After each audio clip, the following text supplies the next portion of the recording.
ஆண்டவர் மிச்சருமாக இயேசு கிறிஸ்துவின் இனிய நேற்று நாமத்தினாலே உங்களை அன்போடு வாழ்த்துகின்றேன். இந்த 2024ஆம் ஆண்டினுடைய 9 மாதம் நிறைவு செய்திருக்கிறோம் என்கின்ற நன்றி உணர்வோடும், இதற்கு நாம் துளியளவும் பாத்திரவான்கள் அல்ல என்கின்ற அர்ப்பணிப்போடும், கடவுள் கிருபையாய் தந்திருக்கின்ற இந்த புதிய மாதத்திலும் நமக்கு வேண்டிய கிருபைகளையும் சாக்கியங்களையும் வழிகாட்டுதலையும் ஆண்டவர் தாமே நிறைவாய் தந்திருவாராக. ஏற்ற காலத்தில் கர்த்தர் உங்களை உயர்த்தும்படிக்கு அவருடைய பலத்த கைக்குள் அடங்கியிருங்கள் என்கிற வேத வார்த்தையின்படி அவருக்குள் நாம் காத்திருப்போம். நமக்கு வேண்டிய சாக்கியங்களையும் நன்மைகளையும் நிச்சயமாய் ஆண்டவர் தந்திருவார் என்கின்ற விசுவாசத்தோடு இந்த மாதம் முழுவதுமாய் நம்முடைய பிரயாசங்களை மேற்கொள்ளுவோம். ஆண்டவருடைய வழிகாட்டுதல் நம்மை ஆட்கொள்வதாக. ஒவ்வொரு புதிய மாதத்தினுடைய துவக்கத்திலும் இந்த ஆண்டினுடைய அர்ப்பணிப்பின் அடையாளங்களை மையமாக வைத்து நாம் சிந்தித்து வருகின்றோம். இந்த ஆண்டு ஒப்படைத்தலின் ஆண்டாக நாம் அனுசரிக்கின்றோம். கடவுளுக்குள் ஒவ்வொரு மாதமும் எந்த அனுபவங்கள் வழியாக நாம் ஒப்படைப்பதற்கு அழைக்கப்படுகின்றோம் என்பதை குறித்து நாம் தியானிப்பதற்கு அழைக்கப்படுகின்றோம். அதனுடைய அடிப்படையில் இந்த மாதம் கமிட்மெண்ட் இன் கிவிங், உச்சிதமானவைகளில் கடவுளுக்கென்று படைப்பதில்லை, கடவுளுக்கென்று கொடுப்பதில்லை, நமது ஒப்படைப்பு எப்படி இருக்கிறது என்பதை குறித்து நாம் தியானிப்பதற்கு அழைக்கப்படுகின்றோம். இந்த மாதத்திற்கான கடவுளுடைய வார்த்தை ஆதியாகமம் 4ஆம் அதிகாரம் 4ஆம் வசனம். ஆதியாகமம் 4ஆம் அதிகாரம் 4ஆம் வசனம். ஆபேலும் தன் மந்தையின் தலையீற்றுகளிலும் அவைகளின் கொழுமையானவைகளிலும் சிலவற்றை கொண்டு வந்தான். ஆபேலையும் அவன் காணிக்கையையும் கர்த்தர் அங்கீகரித்தார். நம் அனைவரும் அறிந்திருக்கின்றபடி முதல் குடும்பத்தில் பிறந்த பிள்ளைகளாயிருக்கின்ற காயின் மற்றும் ஆபேல் இருவரும் ஆண்டவருடைய சமூகத்திலே நன்றி உணர்வோடு காணிக்கையை கொண்டு வருகின்றார்கள். அதில் ஆபேல் கொடுத்த காணிக்கை காயினுடைய படைத்த காணிக்கையை காட்டிலும் சற்று மாறுபட்டது. அதில் அங்கே காணப்படுகின்ற 2 வார்த்தை கொழுமையானவைகளிலும் தலையீற்றுகளிலும் என்று சொல்லி நாம் வாசிக்கின்றோம். முதன்மையானதை கடவுளுக்கென்று படைத்தவர் ஆபேல். ஆகவே கடவுள் அதை அங்கீகரித்தார். அதன் வழியாக உலகம் கடவுளுக்குள் நன்றி உணர்வோடு செயல்பட வேண்டும் என்கின்ற ஒரு திட்டமும் ஒரு அனுபவங்களும் நமது வாழ்வில் பரிபூர்ணம் அடைகிறது. ஒவ்வொரு முறையும் ஆண்டவருடைய சமூகத்தில் வரும்பொழுதெல்லாம் நாம் காணிக்கை படைக்கின்றோம். இந்த காணிக்கை படைப்பது என்பது சடங்காக இன்றைய காலங்களிலே மாறிவிட்டது. ஆலயத்துக்கு சென்றால் குறைந்தது 10 ரூபாய் 20 ரூபாய் கண்டிப்பாக காணிக்கை போட வேண்டும் என்கின்ற உணர்வோடு நாம் நம்மையும் செயல்படுகின்றோம், பிள்ளைகளையும் அதற்கென்று நாம் உற்சாகப்படுத்துகின்றோம். அதை கடந்து நாம் எதற்காக காணிக்கை படைக்கிறோம் என்பதையும் நமக்குள் ஒவ்வொரு முறையும் மறுசீரமைப்பு செய்து கொள்ள நாம் அழைக்கப்படுகின்றோம். நமது அடுத்து வருகின்ற தலைமுறைகளுக்கும் அப்படிப்பட்ட நல்ல அனுபவங்களை கற்றுத்தர நாம் அழைக்கப்படுகின்றோம். சில நேரங்களில் காணிக்கை பைகளிலே நாங்கள் எண்ணும் பொழுது மிகவும் முகம் சுளிக்கக்கூடிய வகையில் அது இருக்கும். ஒருவேளை கிழிந்த ரூபாய் நோட்டுகள் இருக்கும், இல்லை என்றால் ரூபாய் நோட்டுகளை கசக்கி பிழிந்து இன்னும் அதிகமாக முழுமையாக அதை மிக சிறியதாக்கி அதை விளையாட்டு பொருளை போன்று மீண்டும் அதை காணிக்கை பையிலே போடுகின்ற அனுபவங்களும் இருந்திருக்கிறது. காணிக்கை போடுவது என்பது கடவுளுக்கென்று கொடுப்பதில் என்பது எவ்வளவு உதாசீனமாக செயல்படுகிறோம் என்பதையும் நாம் உற்று நோக்குவதற்கு அழைக்கப்படுகின்றோம். அன்று ஆபேல் தனது மந்தையினுடைய தலையீற்றுகளில் கொண்டு வந்தார், கொழுமையானவைகளில் கொண்டு வந்தார். தனக்குள் இருக்கின்ற முதன்மையானவைகளிலே, தனக்குள் இருக்கின்ற எல்லாவற்றை காட்டிலும் சிறந்ததை ஆண்டவருடைய சமூகத்திலே கொண்டு வந்து படைத்தார். அதை ஆண்டவர் அங்கீகரித்தார். நாம் படைக்கின்ற காணிக்கைகள் ஆலயத்தில் படைத்தாலும் அது அங்கீகரிக்கப்படுகின்ற காணிக்கைகளா என்பதை நாம் உற்று நோக்குவதற்கு அழைக்கப்படுகின்றோம். இரண்டாவது, இந்த அக்டோபர் மாதம் என்றாலே நமது கிராமப்புறங்களில் நாம் அதிகமாக அறிந்திருக்கிறோம். முதல் போக நெல் சாகுபடி செய்து அதை அறுவடை செய்கின்ற காலங்கள். அது மாத்திரமல்ல, அந்த அறுவடை செய்கின்ற காலங்கள் நன்றியோடு ஆலயத்தில் வந்து படைத்து அறுவடை பண்டிகைகளை அனுசரிப்பார்கள். ஒருவேளை இன்று இருக்கின்ற திருச்சபை மக்களுடைய காலநிலை மாற்றங்கள், அவர்களுடைய வாழ்வாதார முன்னேற்றங்கள் இதையெல்லாம் பார்க்கும் பொழுது அப்படிப்பட்ட ஒரு விவசாய அடிப்படைகளை நாம் இதை மேற்கொள்வது இல்லை.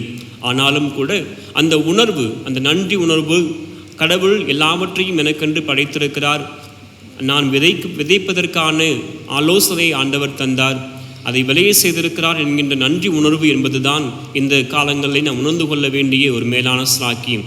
அந்த ஒவ்வொரு முறையும் காணிக்கை படைக்கும் பொழுது அந்த நன்றி உணர்வு இருக்கும் என்று சொன்னால் அது நமக்கும் மனநிறைவை தரும், நாம் படைக்கின்ற காணிக்கைகளும் அங்கீகரிக்கப்படும் என்பதை நாம் மறந்து போக வேண்டாம். இப்படிப்பட்ட உச்சிதமான காரியங்களை உச்சிதமானவைகளில் கடவுளுக்கென்று படைப்பதில் நாம் அர்ப்பணிப்போடு இருக்கின்றோமா என்கின்ற கேள்வியோடு இந்த மாதத்திற்கான இயேசுவானவருடைய ஓமையை உங்களுக்கு நான் சுட்டி காட்ட விரும்புகின்றேன். லூக்கா நற்செய்தி நூல் 12ஆம் அதிகாரம் 13 முதல் வருகின்ற ஒரு சிறிய ஒரு ஓமை ஆண்டவர் அங்கே பயன்படுத்துகின்றார். வீடுகளில் சென்று இந்த அதிகாரத்தை நன்றாக வாசித்து பாருங்கள். இந்த அதிகாரமும் மத்தேயு நற்செய்தி நூல் 5, 6, 7 அதிகாரங்களும் ஒன்றோடு ஒன்று தொடர்புடையது.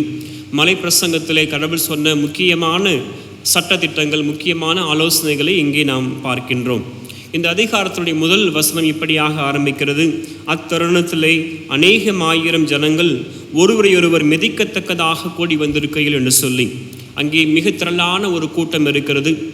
ஒருவரையொருவர் மிதிக்கத்தக்கதான ஒரு கூட்டம் இருக்கிறது. அப்படிப்பட்ட ஒரு திரளான கூட்டத்திலிருந்து ஒரு நபர் 13ஆம் வசனத்தில் வாசிக்கின்றோம். அப்பொழுது ஜனக்கூட்டத்தில் ஒருவன் அவரை நோக்கி, போதகரை, ஆஸ்தியை பாகம் பிரித்து என் வீதத்தை எனக்கு தரும்படி என் சகோதரனுக்கு கட்டளையிட வேண்டும் என்று கேட்டுக்கொண்டான். கடவுள் அங்கே இயேசுவானவர் போதிக்கின்ற காரியங்கள் கவலைப்படாதிருங்கள், பரலோக ராஜ்யத்திற்கு ஆயத்தப்படுங்கள் என்று சொல்லி போதித்து கொண்டிருக்கிறார். ஆனால் அந்த திரளான கூட்டத்தில் இருக்கின்ற ஒருவருடைய கேள்வி சற்று மாறுபட்ட ஒரு கேள்வியாக இருக்கிறது. ஆண்டவர் அங்கே போதிக்கின்ற அதனுடைய அடிப்படையில் அவன் கேட்கவில்லை, மாறாக அவனுக்குள் இருக்கின்ற ஒரு பிரச்சனையை எழுப்புகின்றான். இயேசுவானவரை பாகம் பிரிப்பவராக, பிரச்சனையை தீர்த்து வைப்பவராக, தன்னுடைய சகோதரனோடு இருக்கின்ற சொத்து பிரச்சனையை தீர்க்கக்கூடியவராக அவரை பார்க்கின்றவராக இங்கே செயல்படுகின்றார். அதை ஆண்டவர் அங்கே கடிந்து கொள்கின்றார். அவர் சொல்கின்ற காரியம் என்ன? மனுஷனே, என்னை உங்களுக்கு நியாயாதிபதியாகவும் பங்கிடுகிறவனாகவும் வைத்தவன் யார் என்று சொல்லி கடிந்து கொள்கின்றார். உலக பிரகாரமான தேவைகள், உலக பிரகாரமான பிரச்சனைகள், ஆஸ்தி குறித்து அதிகமான கசப்பு உணர்வுகள் இன்றைய காலங்களிலே அதிகமாக வளர்ந்து வருகிறது. அப்படிப்பட்ட ஒரு நிலையிலே ஆண்டவருடைய ஆலோசனை பின்வருகின்ற ஊமையின் வழியாக நம்மை அர்த்தமுள்ள பாதைக்கு நேராக அழைத்து செல்கிறது. அதற்கடுத்து ஆண்டவர் சொன்ன காரியம்தான் பொருளாசையை குறித்து எச்சரிக்கையாய் இருங்கள் என்பது. பொருளாசையை குறித்து எச்சரிக்கையாய் இருங்கள் என்பது. இன்றைய காலகட்டங்களில் ஒருவேளை எனக்கு பொருளாசை இல்லை என்று சொல்லி நம்மை நினைத்து கொண்டிருக்கலாம். ஒரு வேத அறிஞர் இப்படியாக சொல்லுகின்றார், நம்முடைய வீடுகளிலே நாம் பயன்படுத்துகின்ற பொருட்களிலே ஒருவேளை எனக்கு அதிகமாக உடை வந்துவிட்டது என்று சொல்லி புதிய ஒரு பீரோ, புதிய அது வைக்கின்ற ஒரு இடம் வாங்குவோம் என்று சொன்னால் அதுவும் ஒரு பொருளாசை தான்.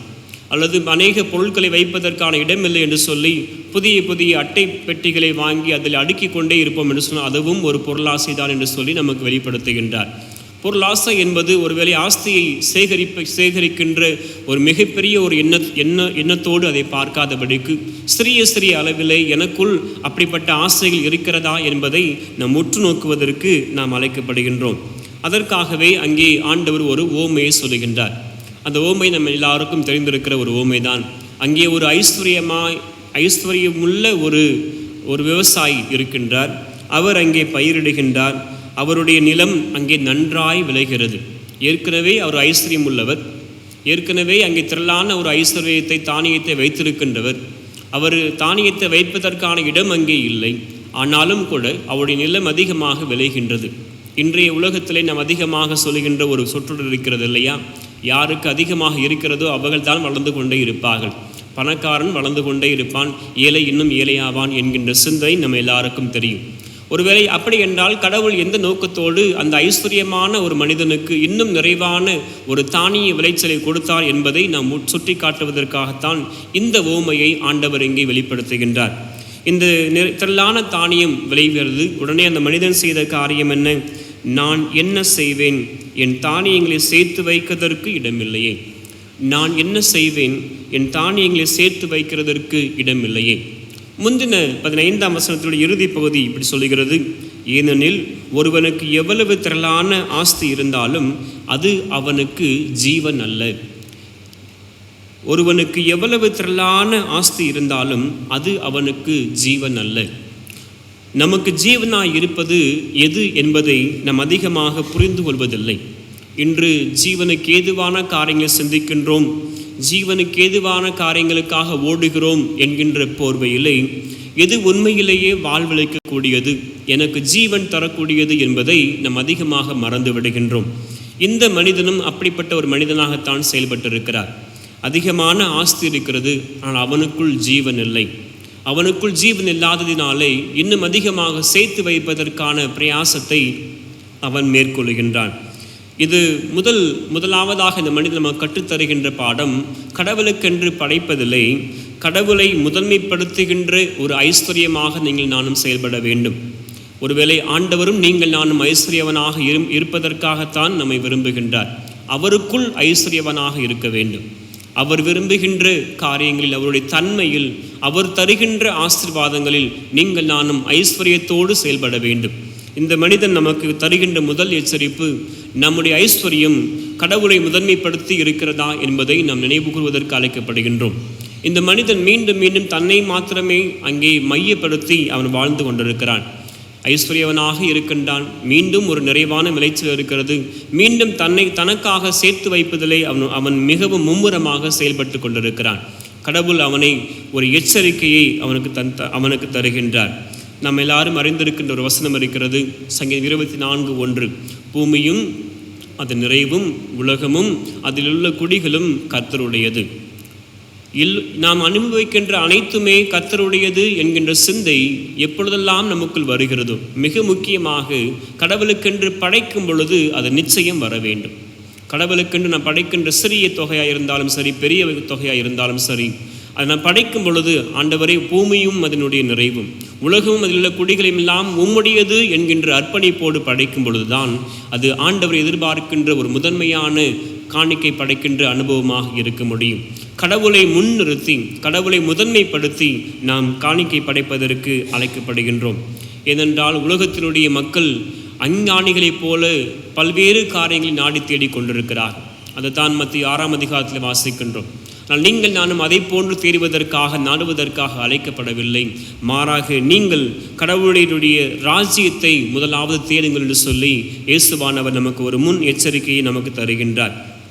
அநேக வீடுகளிலே ஒரு நீளமான ஒரு 2-3 வசனங்களை நாம் தொங்குவதற்கு நாம் கேள்விப்பட்டிருக்கிறோம். நமது வீடுகளில் இருக்கிறதா என்று எனக்கு தெரியவில்லை.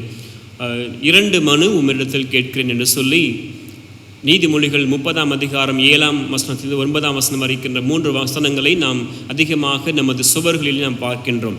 2 மனு உம்மிடத்தில் கேட்கிறேன். 1, நான் தரித்திரராகக்கூடாது. 2வது, நான் செல்வந்தராக ஆகக்கூடாது, ஐஸ்வர்யனாகக்கூடாது. தரித்திரராகி கடவுளை நான் தூசிக்கக்கூடாது, ஐஸ்வர்யனாகி நீர் யார் என்று சொல்லி நான் கேட்கக்கூடாது என்று சொல்லி அங்கே நீதிமொழிகள் சாலமோன் நமக்கு நினைவுபடுத்துகின்றார். அதுதான் இன்றைய உலகம் நம்ம கற்றுத்தருகின்ற ஒரு எச்சரிப்பு. உலகத்தோடு உலகமாய் சென்று கொண்டிருக்கிற பயணத்தில் நம்முடைய வாழ்வாதாரத்துக்காக எடுத்துக்கொள்கின்ற முயற்சிகளில்லை.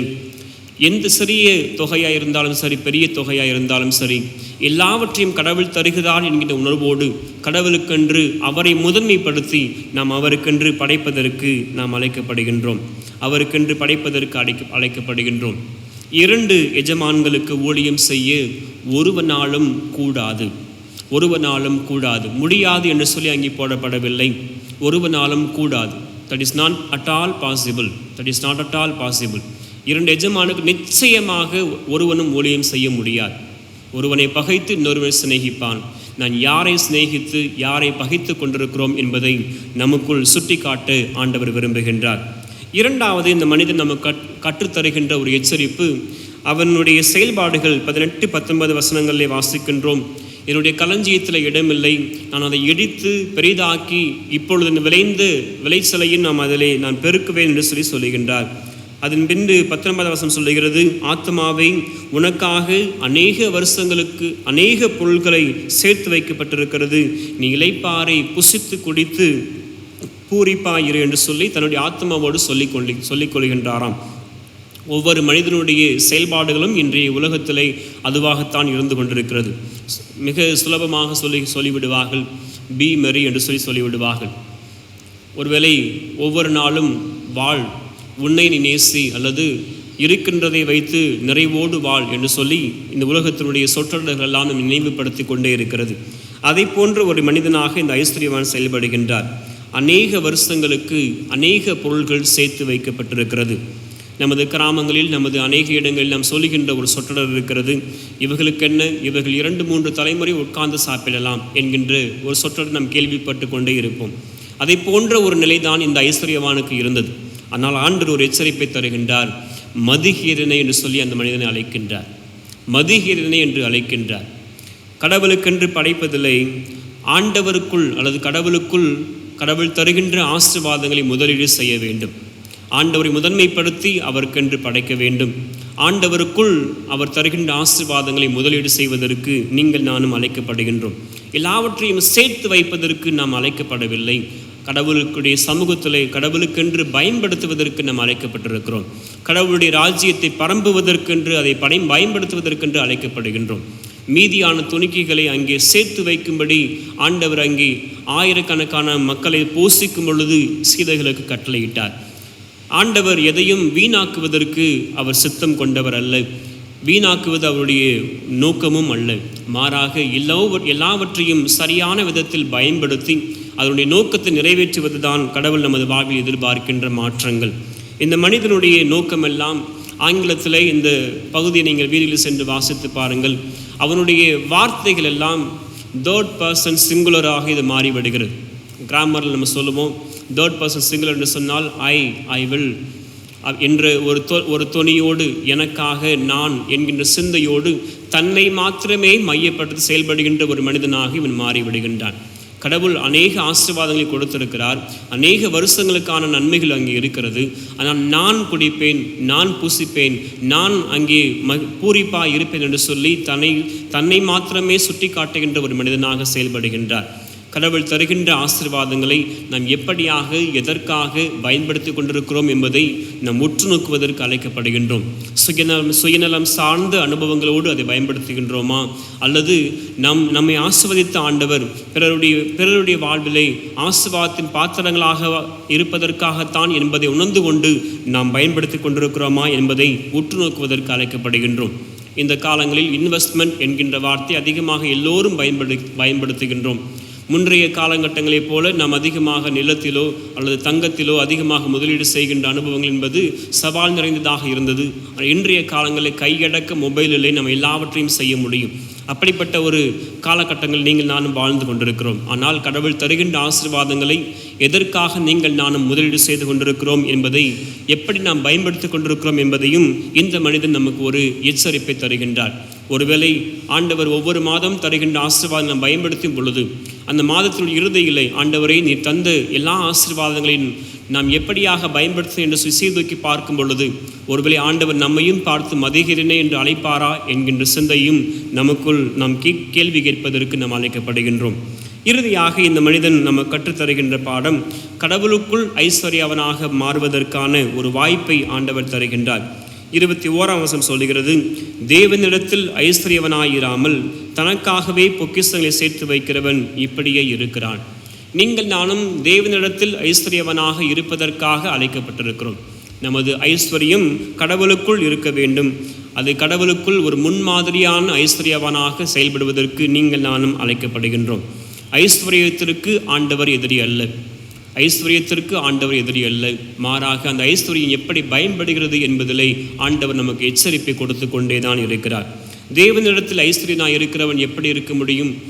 அதற்கு எதிர்மறை, இந்த மனிதனுக்கு எதிர்மறையாக செயல்படுகிறவன், சுயநலம் சாராது கடவுளுடைய ராஜ்யத்திற்காக செயல்படுகின்ற மகனாக, கடவுளுடைய தன்மையை தனக்குள் முழுமையாக தரித்து கொண்டு செயல்படுகின்ற மனிதனாக, இந்த மனிதனுக்கு முழுமையாக இருந்ததெல்லாம் சுயநலம் ஒன்றுதான்.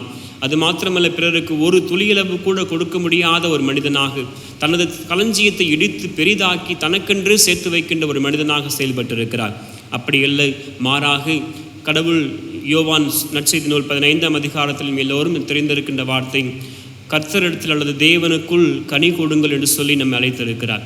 அவருக்குள் கனி கொடுக்கின்ற, அவருக்குள் அவர் எதிர்பார்க்கின்ற கனிகளில் நிறைந்த ஒரு வாழ்வை வாழ்வதுதான் அவருக்குள் ஐஸ்வர்யவனாக செயல்படுகின்ற அனுபவம். அப்படிப்பட்ட ஒரு ஐஸ்வர்யவனாக இருப்பதற்காகவே நம்மை அழைத்திருக்கின்றார். உலகத்தில் நம் எல்லோரையும் அதிகமாக பார்க்கிறோம், அநேக ஐஸ்வர்யவான்களை பார்க்கிறோம். நாம் கடவுளுக்குள் ஐஸ்வர்யவனாய் இருந்து அவர்களுக்கு ஒரு முன்மாதிரி வாழ்வை வெளிப்படுத்துவதற்கு நாம் அழைக்கப்படுகின்றோம்.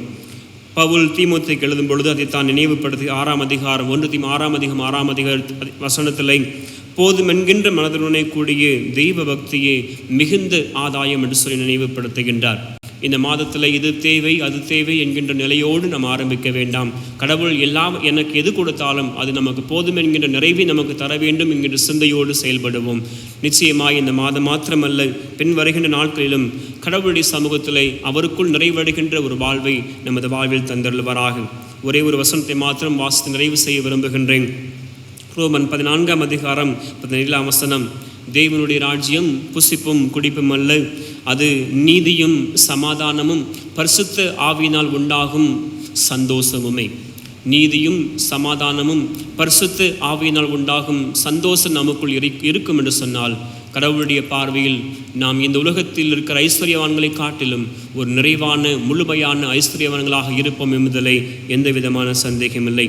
அப்படிப்பட்ட ஐஸ்வர்யவான்களாக வாழ்வதற்கான கிருபைகளையும் நன்மைகளையும் இந்த புதிய மாதத்திலே ஆண்டவர் நிறைவாய் தந்தருள்வாராக. ஜெபம் செய்வோம். இந்த புதிய மாதத்தினுடைய துவக்கத்திலே ஆபேல் தனது மந்தையினுடைய தலையீற்றுகளிலே முதன்மையானதை கொழுமையானவைகளை ஆண்டவருடைய சமூகத்திலே படைத்தான். நான் கடவுளுக்கென்று படைப்பதில் நான் எங்கே இருக்கிறேன்? பிறருக்கு நான் முன்மாதிரியாக செயல்படுகின்றேனா, அல்லது நான் படைப்பதிலே உதாசீனம் இருக்கிறதா என்பதை உற்று நோக்குவதற்கு அழைக்கப்படுகின்றோம். இங்கு இருக்கின்ற செல்வந்தன் நமக்கு எச்சரிப்பை கற்றுத்தருகின்றார். கடவுளை முதன்மைப்படுத்தி நாம் படைக்க வேண்டும். நம்முடைய ஐஸ்வர்யம் எல்லாவற்றிலே கடவுள் முதன்மையாக இருக்கிறாரா என்பதை நாம் உற்று நோக்குவதற்கு அழைக்கப்படுகின்றோம். கடவுளுக்குள் அனைத்தையும் பயன்படுத்துவதற்கு, முதலீடு செய்வதற்கு நாம் அழைக்கப்படுகின்றோம். எனது முதலீட்டின் நோக்கம் எதுவாக இருக்கிறது? நான் அடைய வேண்டும், நான் பெருக்க வேண்டும் என்கின்ற சிந்தையா, அல்லது ஆண்டவரே உம்முடைய அன்போடு, உம்முடைய தயவோடு, உம்முடைய குணாதிசயங்களோடு அதை நான் பயன்படுத்திக் கொள்ள உதவி செய்யும் என்று சொல்லி நாம் அர்ப்பணிக்க அழைக்கப்படுகின்றோமா? எல்லாவற்றுக்கும் மேலாக தேவனிடத்தில் ஐஸ்வர்யவனாக இருப்பதற்கு நாம் அழைக்கப்பட்டிருக்கிறோம். நமது அழைப்பு அவருக்குள் செல்வந்தராக செயல்படுவதுதான். அவர் எதிர்பார்க்கின்ற செல்வங்களை, நல்ல கனி தருகின்ற வாழ்வை நமது வாழ்வின் வழியாக வெளிப்படுத்துவோம். இந்த மாதத்திற்கான நன்மைகளையும் ஆண்டவர் தந்திருக்கிறார். அந்த நன்மைகளை ஆண்டவரிடத்தில் ஐஸ்வர்யவனாக இருக்கிறோம் என்கின்ற விசுவாசத்தோடு, உணர்வோடு பயன்படுத்திக் கொள்வதற்கு உதவி செய்யும் என்று சொல்லி கடவுளுடைய சமூகத்திலே நாம் மன்றாடுவோம்.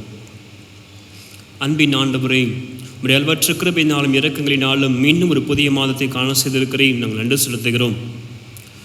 பூமியும் அது நிறைவும் உம்முடையவைகள். உமது கரங்களிலே நாங்கள் ஒவ்வொரு நாளும் ஒவ்வொரு மாதமும் பெற்றுக்கொள்கின்ற நிறைவான ஆசீர்வாதங்களுக்காக நாங்கள் தோத்திரங்களை ஏறெடுக்கிறோம். ஆனால் அவைகள் எல்லாவற்றையும் நாங்கள் எப்படியாக பயன்படுத்திக் கொள்கிறோம் என்கின்ற ஒரு எச்சரிப்பை இதனால் எங்களை வெளிப்படுத்தியிருக்கிறீர். நாங்கள் நன்றி செலுத்துகிறோம். நாங்கள் படைக்கின்ற காணிக்கைகளிலே உம்மை முதன்மைப்படுத்தி படைப்பது உதவி செய்வீராக. சொற்பமானதை அல்ல, தலையீற்றுகளை, முதன்மையானவைகளை, கொழுமையானவைகளை படைத்து உமக்குள் அங்கீகரிக்கப்பட கிருபை செய்யும்படி நாங்கள் மன்றாடுகின்றோம். உமக்குள் நீ தந்திருக்கின்ற ஆசீர்வாதங்களை பயன்படுத்திக் கொள்ள, அதை முதலீடு செய்வதற்கு எங்களுக்கு வேண்டிய ஆலோசனைகளை தந்தருள்வீராக. எங்களை சார்ந்தே நாங்கள் செயல்படாதபடிக்கு உமக்குள் நீ விரும்புகின்ற வழியில் அதை பயன்படுத்தி கொள்வதற்கு எங்களுக்கு வேண்டிய கிருபையினால் நிரப்பும்படியே ஜெபிக்கின்றோம். எல்லாவற்றுக்கும் மேலாக நீர் விரும்புகின்ற ஐஸ்வர்யவானாக உம்முடைய சமூகத்திலே இந்த உலக பிரகாரமான ஐஸ்வர்யவான்கள் மத்தியிலே ஒரு முன்மாதிரியான வாழ்வை வாழ்வதற்கு எங்களுக்கு வேண்டிய கிருபையினால் இந்த நீர் நிரப்பும்படி ஜெபிக்கின்றோம். அப்படிப்பட்ட நன்மையினாலே இந்த மாதம் முழுவதுமாய் நிரப்புவீராக. இந்த மாதம் முழுவதுமாய் உம்முடைய சமூகத்தில் வருகின்ற ஆலோசனையினாலே நாங்கள் நிரப்பப்பட்ட மக்களாக உம்முடைய கரங்கள் நாங்கள் தொடர்ந்து பயன்பட எங்களுக்கு வேண்டிய சாக்கியங்களை தந்தருளும். ராஜ்யத்திற்குரிய கனிகளாக இருக்கக்கூடிய நீதியும் சமாதானமும் சந்தோஷமும் எங்களுடைய வாழ்வில் இன்னும் நிறைவடைய உம்முடைய கரங்கள் அர்ப்பணிக்கின்றோம். இவை அனைத்தையும் இயேசு கிறிஸ்துவின் நாமத்தில் வேண்டிக் கொள்கின்றோம். அன்பின் பிதாவே.